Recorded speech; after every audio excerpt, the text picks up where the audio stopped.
तो दोस्तों अभी हम रेगिस्तान के बीच में हैं और ये गांव है खाबा। खाबा एक खाली पड़ा हुआ गांव है जो कि पालीवाल ब्राह्मणों का गांव हुआ करता था और ये बहुत ही आबाद गांव था। और ये आबाद कैसे था इस रेगिस्तान में, वो मैं चीज़ आपको दिखाने के लिए ले जा रहा हूँ। लेकिन ये पालीवाल ब्राह्मण लोग इस गांव को छोड़ करके यहाँ से चले गए और वो अभी कहाँ है इसका कुछ पता नहीं है।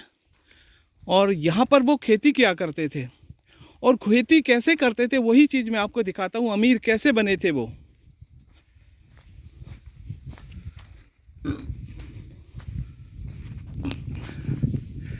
तो देखिए दोस्तों, सामने आपको थोड़ा आगे जाएंगे ना तो आपको नज़र आएगी पानी की बहुत बड़ी झील जिसको हम खड़ीन बोलते हैं।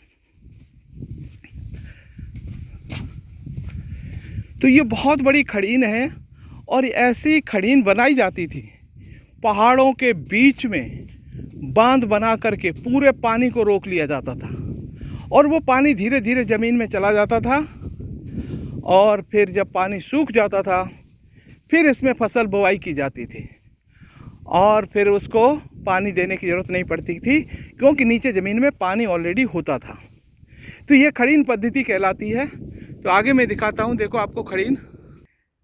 खड़ीन में पानी कहाँ से आता था ये देखो, ये पूरा कैप्चरिंग एरिया, यहाँ से पानी आता था, यहाँ से देखो ये सब पानी यहाँ से आता था और वो सारा इधर ये पूरा ये एरिया कैप्चरिंग एरिया है और वो पहाड़ हैं, इनके बीच में खड़ीन बनी हुई है। तो दोस्तों इस समय हम खड़ीन के ऊपर पहुँच चुके हैं। देखिए विशाल पानी की झील, हम थार के मरुस्थल के बीच में खड़े हैं और यहाँ पर आपको जैसे कोसों दूर रेत नज़र आता है वैसे ही कोसों दूर यहाँ पानी भी होता है। और ये देखिए इसकी खासियत क्या है, ये पानी सूख गया है इस ज़मीन में लेकिन नमी इसकी नहीं जाएगी, इसमें फसल बो सकते हैं और ये बिना पानी का फसल हो जाएगी। देखिए कितना बड़ा एरिया खाली हो चुका है, अब कुछ ही दिनों में यहाँ फसल बोई जाएगी।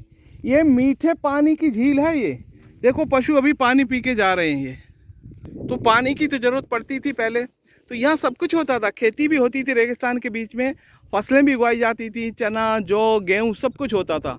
तो विशाल पानी की झील आज मैं दिखा रहा हूँ और कुछ पर्यटक हमारे पास हैं, इनको हम इनसे पूछते हैं कि विशाल पानी की झील देख करके आपको कैसा लग रहा है।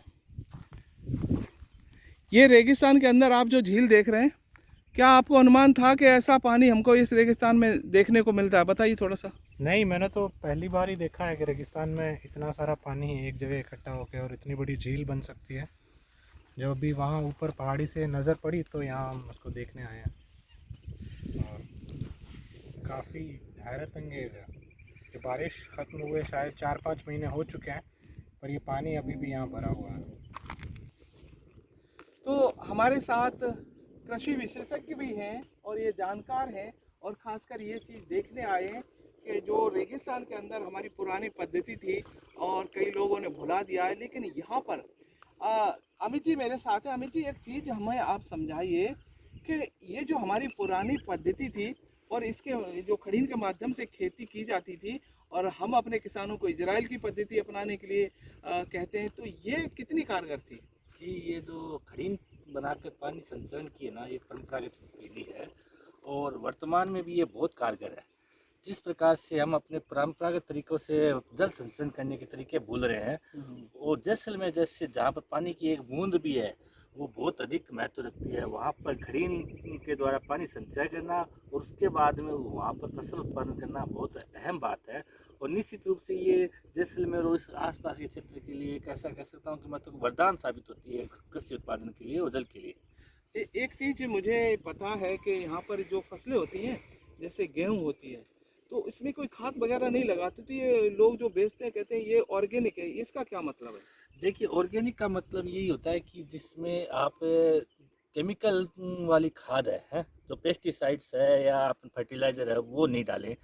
तो यहाँ की जो जो खड़ीन खेती है, यहाँ के जो पालीवाल ब्राह्मण थे वो बहुत पहले से क्या है कि इस कृषि के प्रति क्या है कि सचेत थे और उनको इसका पूरा उन्होंने अध्ययन किया था कि कितना मात्रा में क्या है कि पानी चाहिए और कितनी मात्रा में उनको क्या है कि ऑर्गेनिक खाद चाहिए। यहाँ पर लगातार पिछले काफ़ी लंबे समय से गेहूँ जौ और इनकी खेती हो रही है, तो वो विदाउट क्या है कि पेस्टिसाइड और फर्टिलाइजर की हो रही है। तो ये एक प्रकार से हम कह सकते हैं कि ये एक प्रकार से ऑर्गेनिक खेती को इसमें हम शामिल कर सकते हैं। अच्छा, एक चीज़ मैं यहाँ पे देख रहा हूँ कि ये जो नीचे ये जो पेड़ पौधों की टहनियाँ ये सड़ रही हैं, गल रही हैं, ये खड़ीन के लिए कितना उपयोगी है इसके लिए? अभी आपने बात की थी ना कि पेड़ पौधे, इसी ये एक प्रकार से पेड़ पौधों के लिए खाद का काम करती है।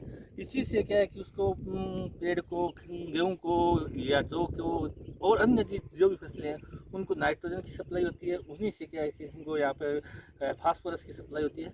और पोटेशियम के लिए तो ये ज़मीन ऑलरेडी क्या है कि अच्छी है। तो जो मेन जो न्यूट्रिएंट होते हैं, नाइट्रोजन, फास्फोरस और पोटेशियम, वो तीनों है वो खड़ीन की फसल को मिलता है। इसीलिए यहाँ पर खड़ीन की फसल अब आप देखिए कि यहाँ पर फसल है होती है ना, वो बहुत ऊंचाई तक जाती है, क्योंकि पौधे को है वो अच्छी मात्रा में न्यूट्रिएंट मिलते हैं। हाँ बिल्कुल, और बहुत सारे पक्षी भी इसमें मैं देख पा रहा हूँ। और देखिए ये जो खड़ीन पद्धति थी और हमने दिखाया कि हमारे, और एक देख रहे हैं हमारे पैर ज़मीन के अंदर धंसते हैं, यानी सॉफ्ट ज़मीन है।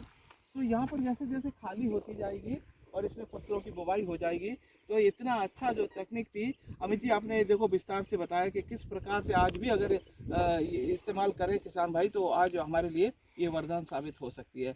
तो दोस्तों, आज मैंने खाबा गांव की ये विशाल खड़ीन थार के मरुस्थल के बीच में दिखाई, और मुझे दीजिए इजाज़त। नमस्कार।